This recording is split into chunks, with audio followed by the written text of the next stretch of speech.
Okay, so we are in our PowerPoint, all right, and we want to insert a table.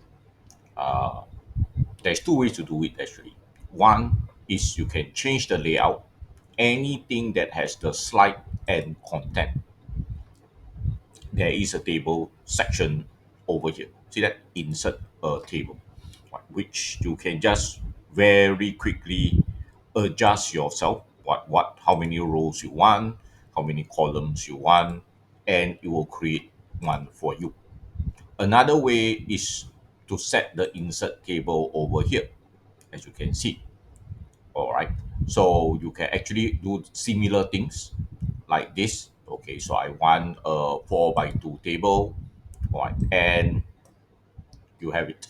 Okay, color, I'll leave it to you. Basically, you can change any color you want.